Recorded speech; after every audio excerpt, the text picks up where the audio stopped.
Oke guys, balik lagi bersama gua Michael Raja Terakhir dari Isekai di segmen Coffee Shop Talk ya. Episode kali ini gua mau cerita doang sih. Nggak ada gosip di dunia perwibuan dan perobotan dan perotakuan. Nggak ada juga sesuatu yang menyebalkan. Cuman gua mau sharing aja. Jadi episode kali ini sharing pengalaman gua ya guys. Pengalaman apa? Tentunya kan nggak seru kalau pengalaman-pengalaman yang biasa. Jadi episode kali ini bercerita tentang pengalaman gua hampir ditipu oleh sesama kolektor. Semoga hal ini nggak kejadian juga ke kalian, dan semoga dengan adanya gua yang buka suara di sini ini dapat menjadi sebuah acuan buat kalian kalau orang tuh mau nipu kita tuh caranya banyak banget guys, nggak cuma 1-2 cara, sampai cara-cara yang lain pun dilakukan. Oke, sebelum mulai jangan lupa like, comment, share, subscribe, nyalain loncengnya, follow TikToknya. Terus kalau ada yang mau disampaikan bisa langsung komen atau bisa juga DM ke Instagram atau sosial media lainnya. Thank you guys. Buat beberapa temen yang nggak tahu backstory gua, dulu gua punya toko mainan guys.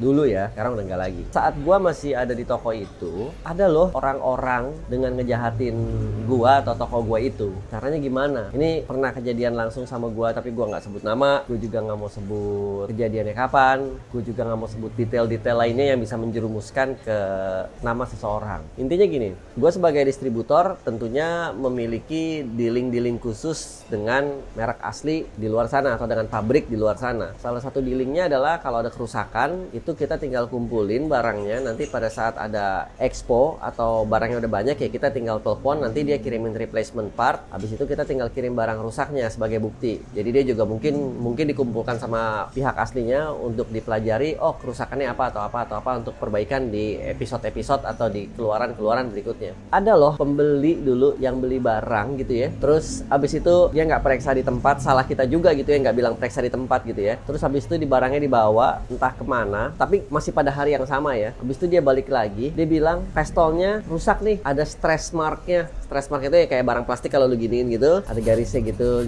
yang kayak hampir patah gitu. Terus akhiran tau nggak apa? Akhiran si orang yang bersangkutan ini minta diskon. Padahal sebenarnya barang itu adalah barang MISB, barang bawaan pabrik asli. Jadi kecil kemungkinannya ada stress mark. Miss paint mungkin, missing part mungkin, stiker pletot-pletot mungkin. Tapi kalau stress mark karena main kekerasan, rasanya nggak mungkin. Nggak mungkin. Karena ya dari pabrik prosesnya ya cuma dipotong, dicat, dimasukin, nggak dimainin gitu kan. Ujung-ujungnya si pembeli ini bilang, tadi gua habis buka di sana. Nih gua bawa balik nih ke lu nih, lihat nih. Mau patah. Jadi gimana? Waktu itu gue tawarin, karena gue ada di tempat, gue tawarin, lu mau refund aja nggak? Gue sih nggak pusing, gue tinggal barang stress mark itu tinggal gue kirim aja ke Hong Kong, nanti juga mereka kirimin barang pengganti kan. Oh nggak usah, gue minta diskon aja deh. Artinya, gue yakin barang itu sebenarnya nggak rusak, barang itu sebenarnya nggak ada stress mark. Cuman si pembeli ini memang nakal, minta diskon, kita juga udah nggak kasih diskon, harganya udah kita kasih harga the best, dia minta diskon ekstra, caranya ya begitu. Itu kejadian sama gue, dan gue nggak kalah pikir guys. Akhirnya gue bilang apa? Ya udah barang yang ada stress marknya ini gue ambil partnya, gue tuker sama barang yang baru. Nih gue buka yang baru, jebret, gue buka nih, gue kasih barangnya, jebret. Jadi gue nggak bisa kasih diskon, tapi gue tuker barangnya baru. Habis itu gue bilang periksa lagi ya, sekarang periksanya di sini, masih ada nggak yang rusak? Case close. Itu salah satu yang kejadian sama gue guys. Gue minum dulu ya. Gila ya mate orangnya. Marah itu mah. Ada yang begitu loh. Cuma gara-gara pengen minta diskon sampai segitunya. Gue dikasih tahu sama teman-teman yang lain, anak ini MO-nya memang seperti itu. Jadi dia pinjem barang temen, dia suka banget nih barang ini nih, tapi barang punya temen nih, dia pinjem barangnya. Habis itu dibilang sama dia rusak, jadi gue bayarin aja deh gitu, kayak gitu. Terus dia bilang, oh ini udah rusak sebelum gue pinjem nih, udah rusak sebelum gue bawa nih, jadi gue minta diskon dong, kayak gitu guys. Ini kita masih bicara orang yang sama ya. Jadi dari situ gue yakin, oh memang waktu dibuka MISB ini barang ini nggak rusak gitu. Memang MO-nya dia seperti itu gitu. Menurut kalian gimana? Baru minum lupa. Pantesan pahit banget, Mat.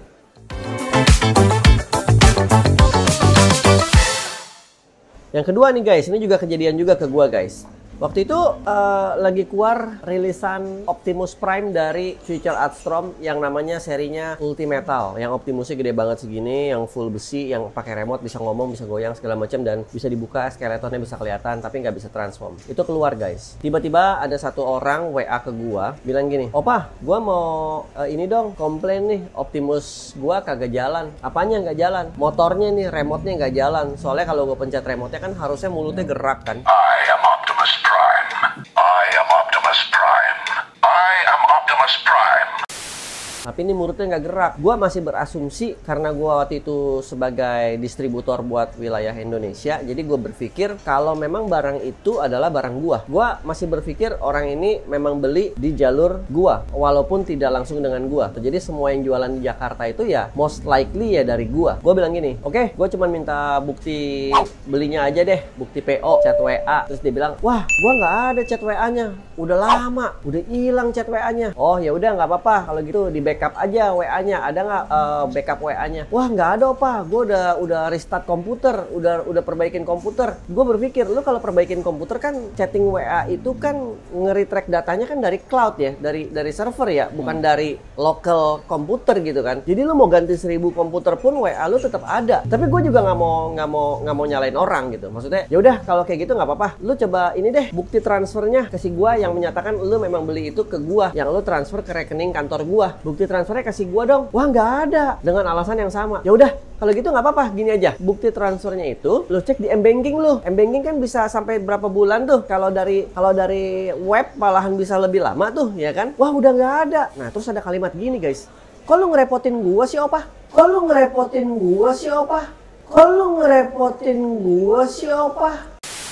Kan lu distributornya buat Indonesia. Kalau jadi malah ngerepotin gua, ini udah pasti barang lu. Nah, waktu dia ngomong begitu guys, gua langsung des. Ini kayak something wrong nih. Kenapa dia harus menekankan ke situ terus gitu? Kenapa dia harus menekankan ke poin itu lagi, poin itu lagi? Akhirnya gue udah mulai agak kesel nih. Gue bilang gini deh, kalau memang M-Banking lu nggak bisa atau apapun alasannya, lu bawa buku tabungan lu bawa ke bank, lu print. Gue bilang gitu. Wah, repot, gue mesti lapor hilang lah, apalah. Intinya gini loh, gue bilang. Ini di posisi yang mau ngebantu lu, tapi lu juga harus bantu gua. Gua harus ada bukti-bukti kredensial kalau lu beli itu pada jalur gua atau pada gua. Karena waktu gua balikin barang itu ke Jepang juga pasti nanya, ini beneran barang dari lu bukan? Udah dong, lewat lah. Hampir lewat berapa lama ya?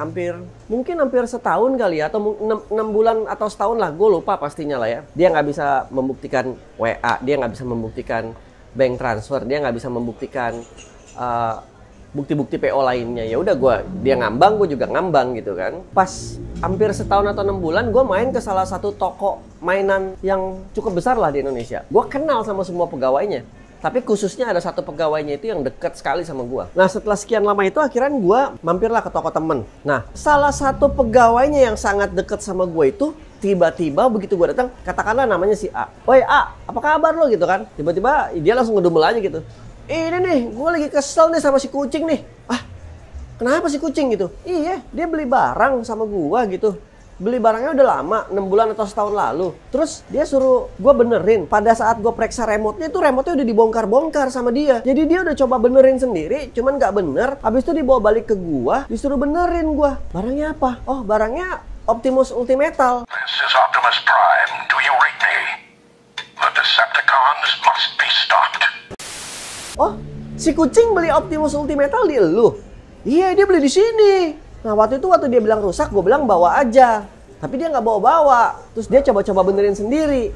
Jadi, akal sehat gue langsung berpikir guys, berputar gitu. Tandanya waktu dia beli di toko temen gue, barang itu nggak jalan, tapi dia coba tuker di gue. Karena gue sebagai distributor resmi. Sedangkan toko temen gue itu terbilang nakal. Dia nggak ngambil barang sama gue. Dia ngerasa dia lebih superior, dia ngerasa dia lebih gede, dia potong jalur, dia paralel impor. Jadi kayak gini guys, kita semua sama-sama tahu Multitoys yang pegang Bandai. Tapi banyak toko-toko lain di Indonesia yang jualan barang Bandai, apalagi SHF, tidak melalui jalur distribusi resmi multi, tapi mereka ngambil dari Hong Kong, mereka ngambil dari Jepang. Makanya mereka bisa nawarin Japan version, Asia version, Indonesia mah Indonesia version, logonya logo Indonesia. Tapi gue nggak ngomong ke situ ya. Intinya si kucing ini beli barang di toko lain, tapi karena dia tahu gue distributor resminya, dia minta gue yang tuker. Makanya waktu gue minta bukti transfer, bukti percakapan, bukti pembelian, dia tidak bisa kasih. Tapi ujung-ujungnya dia malah menyalahkan gue. Kok lu ngeribetin gue sih? Lu kan distributornya, udah pasti barang ini dari lu. Kalimat itu gue kena banget. Wah gila lu, tandanya lu jahat ya. Lu beli barang sama toko lain yang paralel impor, tapi lu suruh tuker dan lu mau tuker itu di gua. Itu nggak fair menurut gua. Untung waktu itu gua bersikeras loh. Lu harus ada bukti transfer, bukti chat, atau lu bukti pembelian lainnya. Harus, tapi dia nggak bisa kasih kredensial itu.